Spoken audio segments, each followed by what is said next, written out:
जय श्री कृष्ण मेरे दोस्तों, जय श्री राधे।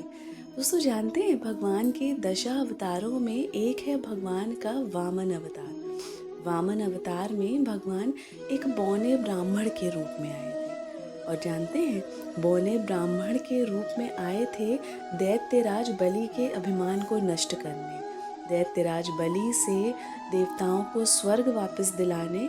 लेकिन हुआ क्या था, स्वर्ग तो वापस मिला देवताओं को, लेकिन भगवान स्वयं बलि के द्वारपाल बन गए। ऐसा क्या हुआ कि जो बलि से सब कुछ उसका लेने आए थे वापस, वो खुद बलि के द्वारपाल बन गए। ऐसा क्या हुआ, आइए जानते हैं पूरी कथा।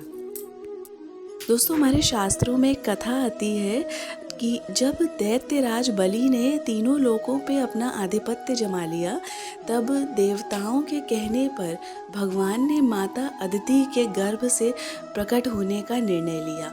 माता अदिति के गर्भ से प्रकट हुए वामन रूप में भगवान का वामन अवतार हुआ। फिर दोस्तों अपने आधिपत्य को स्थायी करने के लिए दैत्यराज बलि एक यज्ञ करते हैं। इस यज्ञ में कई ब्राह्मण आए होते हैं, यह यज्ञ चल रहा होता है, तब भगवान वामन अवतार में दैत्यराज बलि के पास पहुंचते हैं। जानते हैं दोस्तों, ये जो दैत्यराज बलि हैं, इनकी स्वभाव की एक बड़ी विशेषता है, ये दान में हमेशा अग्रगण्य रहते हैं, ये दान बहुत करते हैं। तो दोस्तों जब भगवान इनके द्वार पर पहुंचते हैं और भिक्षा मांगते हैं, तब दैत्यराज बलि इनसे पूछते हैं, कहिए ब्राह्मण देवता आपको क्या चाहिए। तब भगवान वामन रूप में इनसे कहते हैं कि मुझे कुछ नहीं चाहिए दैत्यराज बलि, मुझे सिर्फ 3 पग भूमि चाहिए। बलि कहते हैं, विप्र देवता आप बहुत छोटे हैं, आप 3 पग में क्या ही ले पाएंगे, आप मुझसे कुछ गांव मांग लीजिए, कुछ नगर मांग लीजिए। तो भगवान उसी ब्राह्मण रूप में, वामन रूप में कहते हैं कि नहीं दैत्यराज, आप मुझे सिर्फ 3 पग भूमि देने का संकल्प करें। दैत्यराज बलि जाते हैं अपने गुरु शुक्राचार्य जी के पास, उनसे कहते हैं एक छोटे से ब्राह्मण आए हैं, बौने हैं ब्राह्मण, और सिर्फ 3 पग भूमि मांग रहे हैं भिक्षा में। शुक्राचार्य जी कुछ तो समझ जाते हैं कि कुछ गड़बड़ है। तो शुक्राचार्य जी निकल के आते हैं और देखते हैं ये कोई बौने ब्राह्मण नहीं, ये स्वयं नारायण हैं। दैत्यराज बलि को समझाते हैं कि ये तुम क्या करने जा रहे हो, ये कोई ब्राह्मण नहीं है, ये कोई छोटे बौने ब्राह्मण नहीं है, ये स्वयं नारायण हैं, जगदीश हैं ये। तब दैत्यराज बलि कहते हैं कि अगर जगदीश मेरे द्वार पर आए हैं, तब तो मैं जो कहेंगे वो दूंगा। शुक्राचार्य जी कहते हैं कि जिन तीनों लोकों को तुमने अपने आधिपत्य में कर रखा है, ये सब छिन जाएगा। दैत्यराज बलि कुछ नहीं सुनते हैं, कहते हैं कि मेरे द्वार पर जगदीश आए हैं, ये जो कहेंगे मैं वो इनको दूंगा।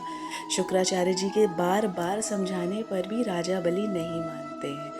तो शुक्राचार्य जी वामन भगवान के कमंडल के मुख में जाकर बैठ जाते हैं। दैत्यराज बलि वामन भगवान के पास जाते हैं, कहते हैं विप्र देवता मेरे गुरुदेव तो संकल्प कराने से मना कर रहे हैं। तो वामन भगवान कहते हैं कोई बात नहीं, मैं संकल्प करा देता हूँ। और जब संकल्प कराने के लिए कमंडल से जल निकालने की कोशिश करते हैं, तब उसमें जल नहीं निकलता है। वामन भगवान समझ जाते हैं कि अपने शिष्य के हित के लिए दैत्य गुरु शुक्राचार्य मुख में बैठे हुए हैं। एक छोटा सा तिनका उठाते हैं और उसके मुख में डालते हैं। मुख में शुक्राचार्य जी बैठे होते हैं और उनकी आंख में लगता है। शुक्राचार्य जी की एक आंख चोटिल हो जाती है, एक आंख नष्ट हो जाती है। फिर शुक्राचार्य जी वापस चले जाते हैं और भगवान दैत्यराज बलि को संकल्प कराते हैं। जब संकल्प पूरा होता है और विप्र देवता के 3 पग भूमि लेने की बारी आती है, तो ये जो बौने ब्राह्मण हैं, ये इतना विराट रूप धारण कर लेते हैं, इतना विराट रूप धारण करते हैं कि 2 पग में तीनों लोक नाप देते हैं, तीसरे पग के लिए कोई स्थान ही नहीं बचता है। तब दैत्यराज बलि से कहते हैं कि दैत्यराज अब बताइए मैं तीसरा पग कहाँ रखूं। तब दैत्यराज बलि जानते हैं बड़ा ही सुंदर उत्तर देते हैं, कहते हैं कि विप्र देवता दान देने वाला यदि अपना सर्वस्व भी दान कर दे और खुद को ना दान करे तो दान पूर्ण नहीं होता है। विप्र देवता आप तीसरा पग मेरे शीश पर रखें।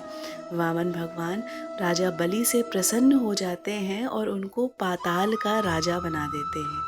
तब जानते हैं राजा बलि क्या कहते हैं? राजा बलि कहते हैं कि भगवान वो तो ठीक है, लेकिन इतनी कृपा कर दो कि मैं जब भी जहाँ भी देखूँ वहाँ मुझे आप दिखाई दो। तब भगवान स्वयं पाताल में राजा बलि के द्वारपाल बनकर खड़े हो जाते हैं।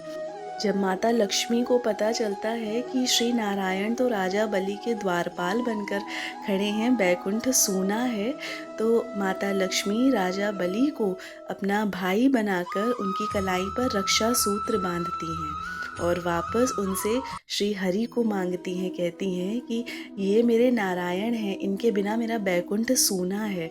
तब राजा बलि भगवान को वापस भेजते हैं। और ये थी दोस्तों भगवान के वामन अवतार की कथा। किस प्रकार जो राजा बलि से स्वर्ग और तीनों लोग सब वापस लेने आए थे, वो उनके दान को देखकर स्वयं उनके द्वारपाल बनकर खड़े हो जाते हैं। कथा अगर पसंद आई हो तो मेरे चैनल को सब्सक्राइब करना ना भूलिएगा।